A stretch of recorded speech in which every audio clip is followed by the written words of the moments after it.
She cheated on me with my best friend. But her secret changed everything. I found out my wife was cheating on me because of a smell. Not a text, not a photo, not a lipstick stain, a smell. A man's cologne on the collar of her shirt. And what makes this story even harder to believe is that the man she was sleeping with wasn't a stranger. He was my best friend, my business partner, the man I'd trusted with almost everything. But that wasn't even the worst part. The worst part was what I discovered months later, because by the time I finally learned the whole truth, I realized that the affair I thought had destroyed my life was only one piece of a much bigger betrayal, and the person I thought I hated most wasn't the only person who had been lying to me. My name is Andre. At least, that's what I'll call myself here. I was 38 when everything happened. My wife, Elena, was 36. We had been married for 11 years. We had a daughter, Sophia, who was 8 at the time. We owned a small house outside the city. I had a business with my best friend. From the outside, our life looked ordinary, maybe even boring. And honestly, I liked it that way. I never wanted a perfect life. I wanted a peaceful one. I wanted to come home after work, hear my daughter running down the hallway, see Elena in the kitchen, eat dinner together, complain about the weather, argue about what movie to watch, and go to bed knowing that tomorrow would probably look almost exactly the same. I didn't realize how much I valued that routine until it disappeared. It started on a Thursday morning, 7:40 a.m. Elena was getting ready for work. I was in the kitchen making coffee. She walked past me quickly. "Have you seen my keys?" "On the counter." She grabbed them. "I'm going to be late." "You didn't eat." "I'll eat at the office." She kissed me on the cheek, then walked toward the door. "Elena," she stopped. "You have something on your collar." She looked down. "What?" I pointed. "There." She touched the collar of her white blouse. There was a faint, dark mark. She tried rubbing it away. It didn't disappear. I stepped closer and smelled it. A man's cologne. Strong, woody, expensive. I knew that smell, but I couldn't immediately remember where I'd smelled it before. "What's that?" She looked at me. For less than a second, something changed in her expression. Fear. Then it disappeared. "I don't know." "You don't know?" "Maybe someone hugged me yesterday." "Someone?" She laughed. "At work." I stared at her. "At work?" "Yes." "Who?" She rolled her eyes. "I don't know, Andre. Someone." Then she opened the door. "I'll see you tonight." The door closed. I stood there holding my coffee, and suddenly I didn't want it anymore. I wish I could say I immediately knew she was cheating. I didn't. That's the strange thing about betrayal. Your brain doesn't want to accept it. It starts protecting the person who hurt you. You create explanations for them. Maybe she's tired. Maybe I'm imagining things. Maybe someone really did hug her. Maybe the smell came from the office. Maybe I'm being paranoid. I spent the entire day trying to convince myself I was being paranoid. But something felt wrong. At 9:47 that morning, Elena texted me, "Everything okay? You seem strange today." I stared at the message. I typed, "Everything's fine." She sent a heart. I looked at that little heart for almost a minute. Then I put my phone face down. Something inside me was screaming, but I ignored it. Because when you've loved someone for 11 years, you don't want your first instinct to be, "My wife is betraying me." You want to believe your wife, even when your instincts are telling you not to. Elena and I met when we were young. She was 22. I was 24. We were both students. She wore an old denim jacket almost every day. She was terrible at keeping track of her keys. She laughed at her own jokes, and she had this habit of biting her lower lip when she was nervous. I noticed everything. I didn't know why. I just did. 3 months after we met, She told me she loved me. I thought she was joking. Seriously? She smiled. No. I nearly dropped my coffee. Then she laughed. Got you. I was angry for about 10 seconds. Then she kissed me. 2 years later, we got married. A year after that, Sophia was born. I remember holding our daughter for the first time. She was tiny. I was terrified. Elena was exhausted. She looked at me and whispered, "Are we really responsible for this little person?" I laughed. "I guess so." She smiled. "We're going to be okay." At the time, I believed her. For the next week, I watched. I didn't confront Elena. I didn't search her phone. I didn't follow her. I just watched. And once you start looking for something, you start seeing things you ignored before. She started taking her phone everywhere. She began changing passwords. She stayed late at work more often.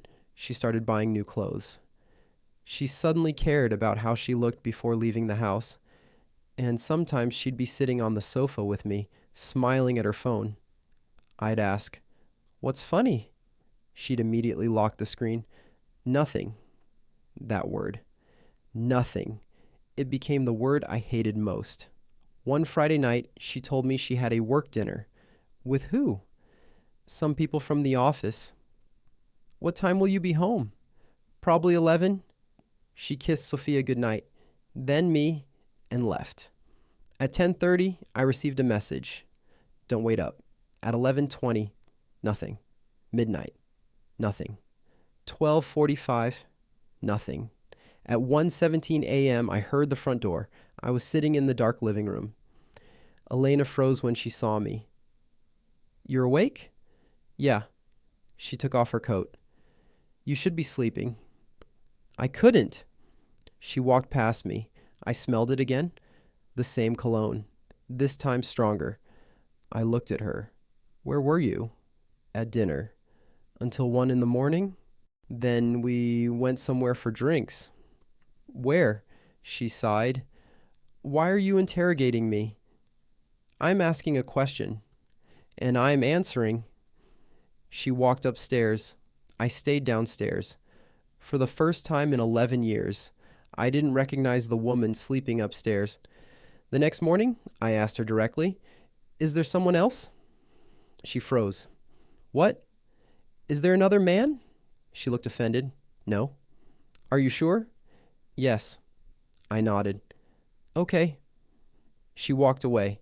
I sat at the table, and I hated myself, because part of me believed her. 2 weeks later, I discovered the messages. It was late. Elena was taking a shower. Her phone was on the kitchen counter. I wasn't planning to touch it. I swear. The screen lit up. Unknown number. I miss last night. Then another message. "When can I see you again?" My heart stopped. I didn't unlock the phone. I didn't need to. I already knew. The shower stopped. Elna walked into the kitchen. She saw me. She saw the phone. And her face changed. "Andre." "Who is it?" She said nothing. "Who is it?" "Please." "Who?" She sat down. Tears appeared in her eyes. "It's Dmitri." Everything became silent. Dmitri, my best friend, my business partner, the man who had stood beside me at my wedding, the man who had held my daughter when she was born, the man I'd trusted enough to give him access to my company's finances. I stared at Elena. "How long?" She whispered. 4 months. I couldn't breathe. 4 months. I did the math in my head. 4 months of lies, 4 months of secret meetings, 4 months of coming home and kissing me, 4 months of looking into my eyes. "Did you sleep with him?" She started crying. That was my answer. I stood up. She reached for my hand. I pulled away. "Don't, Andre, don't touch me." I grabbed my jacket. "Where are you going?" "I don't know." "Please don't leave." I stopped at the door. I looked back. "You know what's strange?" She said nothing. "I could forgive you for falling out of love with me." Her eyes filled with tears. "I could forgive you for wanting a different life." I swallowed. But I don't know how I'll ever forgive you for making me believe I was safe when I wasn't. Then I left. That night, I slept in my car. I parked near the river. It was cold. I didn't care. I sat there until sunrise. My phone kept vibrating. Elena, my mother, Elena, Elena again. I didn't answer. At 5:12 in the morning, a message came from Dmitri. "We need to talk." I replied. "There is nothing left to say." He responded. "You don't know the whole truth." I stared at those words. Then I blocked him, but I couldn't stop thinking about them. You don't know the whole truth. The next morning, I went to the office. Dmitri was there. He looked nervous. He stood when I entered. "Andrei?" "What?" "Let me explain." "Explain why you slept with my wife?" He looked down. "I know what it looks like." "It looks exactly like what it is. It's more complicated." I laughed. "How could it possibly be more complicated?" He hesitated. "Elena came to me first." I stared at him. "And?" "She was worried about you." "What does that mean?" "You've been hiding things from her." "What things?" He looked at me. "The loan." My stomach dropped. "What loan?" He said nothing. I stepped closer. "What loan, Dmitri?" He shook his head. "Ask Elena." I walked out. There was a loan, a very large one. 2 years earlier, our company had nearly collapsed. A major client hadn't paid us. We had employees to pay, suppliers, taxes, bills. So I borrowed money, a lot of it, and I didn't tell Elena the full amount. I told her the company had some temporary problems. I told her everything was under control. It wasn't. For months, I had been moving money around, selling assets, taking short-term loans, paying one debt with another. I thought I was protecting my family. I thought a good husband was supposed to carry the weight alone, but I was wrong. I wasn't protecting Elena. I was shutting her out, and apparently someone else had noticed. I went home. Elena was sitting at the kitchen table. "How much did you know?" She looked up. "About what?" "The loan." She closed her eyes. I knew. "How long?" "About 6 months." "Why didn't you tell me?" "Because I was scared." "Of what?" "That we'd lose everything." I laughed bitterly. "You were sleeping with Dmitri while I was trying to save the company?" She started crying. "It wasn't like that." "Then what was it like?" "He told me he could help." "Who?" "Dmitri." "Help with what?" "The company." I stared at her. "And what did he want?" She didn't answer. I understood. "He wanted you to convince me to sell my share." She nodded. "Did you?" "I tried." I looked away. "And then?" She whispered. "Then things got out of control." "Did you love him?" "No." "Did you love me?" She didn't answer immediately. "Yes."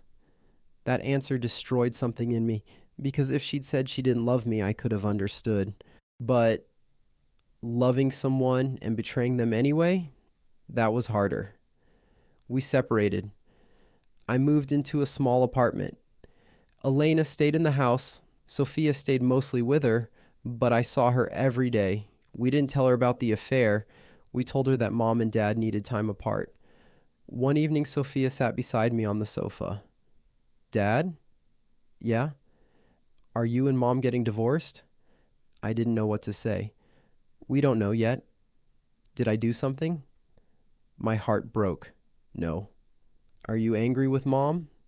I looked at her. "Sometimes." "Do you still love her?" I took a breath. "Love isn't always simple." She thought about that, then asked, "Are you going to stop loving me too?" I hugged her. "Never." That night, after she fell asleep, I cried. Not because I wanted Elena back, because I realized our daughter was paying the price for something she hadn't done.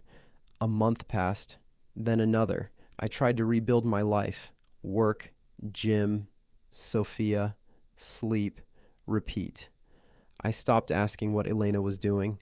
I stopped checking her social media. I stopped wondering where she was. I thought I was finally moving on. Then one afternoon, I received a letter, a real paper envelope. No name, no return address. Inside was a single sheet. It said, "If you want to know what really happened, check the company's financial records from the last 2 years." I almost threw it away, but something stopped me. I went to the office. I opened the records. At first, I saw nothing. Then I noticed a payment, a small one, then another, then another. Money had been leaving the company, not huge amounts at first, small enough not to attract attention, but over time it added up. I called our accountant. "Who authorized these?" She checked. "Some were approved by Dmitri." My blood ran cold. "Who received the money?" She gave me the name of another company. I looked it up. The company belonged to Dmitri's cousin. I sat back. Suddenly, the affair didn't look like the main story anymore. It looked like a distraction. For the next 3 weeks, I investigated everything. I found hundreds of thousands missing. Fake invoices, suspicious transfers, payments to companies that barely existed. And then I found something that made my hand shake. A contract. Dmitri had arranged things so that if our company failed, he could purchase my share for almost nothing. He wasn't helping me. He was destroying me and waiting to buy what was left. I stared at that contract for a long time. Then I asked myself the obvious question. Why Elena? Why sleep with my wife? Why risk everything? The answer came quickly. Because she was my weakest point. If he could manipulate her, he could manipulate me. If I became distracted by the affair, I would notice the money disappearing. It was brilliant. Cruel, but brilliant. I confronted Elena. I put the documents on the table. She read them. Her face went pale. "Did you know?" "No." "Did Dmitri ever ask you to convince me to sell?" "Yes." "Why?" "He said the company was failing." "Did you believe him?" "Yes." I leaned back. "Did you know he was stealing?" "No." She looked at me. I swear, I believed her. And somehow that made me angrier, because it meant she had been manipulated, but she had still betrayed me. Both things could be true. I didn't confront Dmitri immediately. I collected evidence, bank statements, emails, contracts, messages, everything. I hired a lawyer. We prepared. Then one morning, I asked Dmitri to meet me. He came into the office confident. He smiled. "Ready to talk about the company?" "Yes." I placed a folder in front of him. He opened it. His smile disappeared. "What is this?" "Your transfers." He flipped through the pages. "And this?" "Your cousin's company." He stopped. I placed another document in front of him. "Your agreement to buy my share after bankruptcy." He looked at me. "You don't understand." "I understand perfectly." He stood up. "You can't prove—" "I already did." Silence. Then he whispered, "Andre." I looked at him. "You weren't trying to take my wife." He said nothing. "You were trying to take my life." He lowered his eyes. "I didn't mean for it to go this far." I laughed. "You slept with my wife." He said nothing. "You stole from my company." Silence. "You tried to make me bankrupt." He looked at me, then said, "I loved her." I shook my head. "No." "What? You didn't love her." I leaned forward. "You found the weakest person in my life and used her to get to me." His face hardened. "You don't know what happened between us." "I know enough." He stared at me, then asked, "Are you going to destroy me?" I looked at him. "No." He seemed confused. "I'm going to let the truth do it." The legal process took almost a year. It was exhausting. Money disappeared. Friends took sides. People who had known us for years suddenly stopped calling. Some believed me. Some believed him. Some didn't care. I learned something during that year. When your life falls apart, Everyone has an opinion, but only you have to live with the consequences. Eventually, the evidence was enough. Dmitri lost his position. The financial scheme was exposed. The company survived. Not easily, but it survived. And so did I. Elena and I remained separated, but something changed. We stopped fighting. We stopped blaming each other. We started talking about Sophia like adults. One afternoon, Elena gave me a small box. "What's this?" "Things you left behind." Inside were photographs. Our wedding. Our first apartment. Sophia as a baby. A vacation we'd taken years earlier. Then I found a handwritten note. I opened it. "I don't expect you to forgive me. I just want you to know that I'm sorry. Not because I got caught, because I understand now what I did to you." I folded the note. "Thank you." She nodded. "I should go." "Elena." She stopped. "I don't know if I'll ever be able to trust you again." "I know, but I don't want to hate you." She looked at me. "That's enough."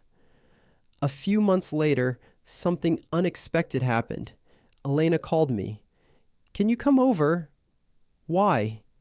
"I need to show you something." I went to the house. She was standing in the hallway holding an old phone. "This was the phone I used back then." I stared at it. "What about it?" "There are recordings on it." "What recordings?" She looked nervous. "Of Dmitri." I frowned. "Why?" "I recorded some of our conversations." "Why?" She didn't answer. "Elena?" I knew something was wrong. I stared at her. "What do you mean?" She took a breath. "Before you found out about the affair, I knew Dmitri was lying about the company." I couldn't speak. "You knew?" "Not everything." "Then why didn't you tell me?" "I was afraid." "Afraid of what?" "That you wouldn't believe me." I stared at the phone. She continued. "So I started recording him." I felt confused. "Why?" "Because I wanted proof." I looked at her. "You were investigating him?" She nodded. "Yes." "While sleeping with him?" She closed her eyes. "I know how it sounds." "It sounds insane." It was. I sat down. "Tell me everything." She did. And what she told me changed the way I saw the entire story. According to Elena, Dmitri had started talking to her months before the affair. He told her the company was in serious danger. He told her I was hiding debt. He told her I was making terrible decisions. At first, she thought he was helping. Then she noticed something strange. Numbers didn't match. Invoices disappeared. Payments were delayed. She began suspecting him. She confronted him. He denied everything. So she started recording conversations. She collected documents, screenshots, messages. She was trying to understand what was happening. But then, something changed. Dmitri became emotionally involved with her, and so did she. What started as an investigation became an affair. She could have stopped. She didn't, and that was her responsibility. "I should have told you," she said. "Yes." "I should have trusted you." "Yes." "I should never have slept with him." I looked at her. "Yes." She started crying. "But I wasn't trying to destroy you." I believed her. And yet, I still couldn't go back, because intentions don't erase consequences. I asked her one question. "Why didn't you show me the recordings?" She looked at the floor. "Because I was ashamed." "Of the affair?" "Of everything." She handed me the phone. "There's one recording you need to hear." I played it. Dimitri's voice came through. He was talking to Elena. His voice was calm, confident. He was explaining how the company would collapse. Then he said something that made my stomach turn. "Once Andre loses the company, he'll have nothing. No business, no money, no confidence. He'll leave, and you'll have no reason to stay with him." I stopped the recording. I couldn't listen anymore. Elena was crying. "I heard that before." Why didn't you tell me? I was afraid. I looked at her. You were afraid of him? She nodded. Yes. For the first time, I understood that Elna had been trapped in something too. Not innocent, but trapped. And maybe that was the hardest thing to accept, because sometimes there isn't one villain. Sometimes there are just people making terrible choices while trying to survive their own fears. A year later, I was doing better. The company was recovering. Sophia was happy. I was dating again. Not seriously, just meeting people, learning how to trust again. One evening, Sophia asked, "Can Mom come to my birthday?" "Of course." "Can you both be there?" "Of course." She smiled. "I want one normal birthday." "You'll get one." On her birthday, Elena arrived early. The house was full of people, friends, family, cake, music, laughter.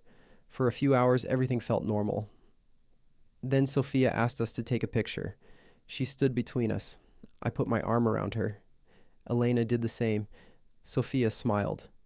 "Okay, say cheese." The camera flashed. And for 1 second, I saw the family we'd once been. Not the marriage, not the betrayal, just the family. And I realized something. We had survived. Not together, but somehow we had survived. Later that night, Elna stayed behind to help clean. We stood in the kitchen washing dishes. She looked at me. "Are you happy?" I thought about it. "Yes." "Really?" "Yes," she smiled. "I'm glad."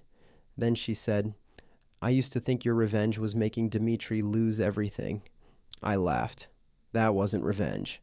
"What was it?" "Justice." She nodded. "Then what was your revenge?" I looked at her. "I don't think I ever got revenge." She smiled sadly. "You did." "How?" "You became happy without us."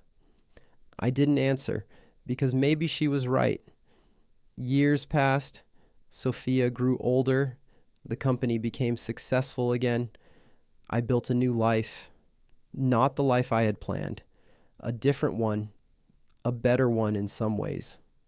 I learned to talk about money. I learned to ask for help. I learned that keeping secrets for someone's protection can still hurt them. And most importantly, I learned that forgiveness doesn't mean forgetting. It doesn't mean trusting someone again. It doesn't mean taking them back. Sometimes, forgiveness simply means, I'm done letting what you did control me. 5 years after everything happened, I ran into Dmitri. It was completely random. A supermarket. A Saturday afternoon. He looked older, tired. We stood there staring at each other. He approached me. "Andre." "Hi. How are you?" "Good. I heard your company is doing well." "It is." He smiled. "I'm glad." There was a long silence. Then he said, "I've thought about you a lot." I didn't know what to say. "You were right." "About what?" "I thought if I took your life, I'd finally have everything." I said nothing, but I lost everything instead. He looked down. "I destroyed my own life." I nodded. "Maybe." He held out his hand. I shook it, and that was it. No dramatic speech. No punch, no victory, just two men walking away from a past neither of us could change. 10 years after the affair, Sophia got married. Elena and I sat at the same table. She was remarried by then. I was happy too. We weren't friends, not really, but we were no longer enemies. We had learned how to coexist. For our daughter, and eventually for ourselves. During the reception, Sophia came over. "Mom." "Yes." "Dad." "Yes." "Come dance with me." She grabbed both our hands. We walked onto the dance floor. The music was slow. Sophia laughed. Elena cried. I smiled. And suddenly, I realized something. For years, I had believed the worst thing that happened to me was losing my marriage. It wasn't. The worst thing was believing that my life had ended when my marriage did. It hadn't. My life continued. My daughter grew up. My company survived. I learned who my real friends were. I learned who I was. And eventually, I learned how to forgive. Not because Elena deserved it, not because Dmitri deserved it, but because I deserved to stop carrying them around inside my head. Later that night, I went home alone. I opened an old drawer. Inside was the photograph from our wedding. Elena and me, 25 years old, smiling, completely unaware of what life would eventually throw at us. I looked at the picture. Then I smiled. Not because I wanted the past back. I didn't. I smiled because I no longer needed to hate the people in that photograph. They were just two young people who thought love was enough. They didn't know how complicated life could become. I put the photograph back, closed the drawer, and went to bed. People sometimes ask what the best revenge is after betrayal. Some say success. Some say finding someone better. Some say making the cheater regret what they did. I used to believe that too, but now I think they're wrong. The best revenge isn't making someone suffer. It's becoming someone they can no longer hurt. Dmitri tried to take my business. He failed. Elena broke my trust. I survived. They both became part of my past, and I became someone new. But there is one final part of this story that I never expected. A few years after Sophia's wedding, Elena called me. Her voice was shaking. "Can you meet me?" "Why?" "I found something." We met at the same cafe where we'd once discussed the affair. She placed an envelope on the table. "What is this?" She pushed it toward me. "It's a letter." "From who?" "Dmitri." I opened it. It wasn't long. He wrote that he had spent years trying to understand why he'd done what he did. He admitted he had wanted my life, my company, my marriage, my confidence. He had believed that if he could take everything from me, he would finally feel successful. Then came the sentence that stayed with me. "The strangest thing is that after everything I took from you, you still ended up with more than I ever had." I looked at Elena. "What does that mean?" She smiled sadly. "It means he finally understands." "Understands what?" "That you won." I shook my head. "I didn't win." She looked at me. "You did." "No." I folded the letter. "I just survived." She smiled. Sometimes that's the same thing. That night, I went home and sat by the window. The city lights were reflected in the glass. I thought about that Thursday morning, the white shirt, the smell of cologne, the lie, the first message, the name Dmitri, the nights I spent in my car, the fear, the anger, the court, the company, the divorce, the recordings, the photographs, everything. And I realized something. If someone had told me that morning how my life would turn out, I would have thought they were crazy. I thought betrayal would destroy me. Instead, it forced me to rebuild. I thought losing Elena meant losing my family. Instead, I learned that family could change shape. I thought forgiveness meant giving someone another chance. It doesn't. Sometimes forgiveness means closing the door without slamming it. Sometimes it means remembering without returning. Sometimes it means saying, "You hurt me, but you don't own the rest of my life. I never got the ending I imagined." Elena didn't come running back. Dmitri didn't beg me for forgiveness. I didn't get some dramatic moment where everyone admitted I was right. Real life isn't like that. There was no perfect revenge, no cinematic victory, no magical moment when everything suddenly became okay. There were years of rebuilding, years of doubt, years of learning to trust again. But one day, I woke up and realized something. I hadn't thought about the affair in weeks, then months, then years. And that was when I knew I had finally won, not because they lost, because I stopped caring whether they did. So if you're listening to this because someone betrayed you, I know what you're probably thinking. You want them to hurt. You want them to regret it. You want them to understand what they did to you. I understand. I really do. But don't make the mistake I almost made. Don't let someone else's betrayal become the rest of your life. Don't spend years trying to destroy someone who already destroyed themselves. Don't turn into the person who hurt you. Walk away, rebuild, protect your peace.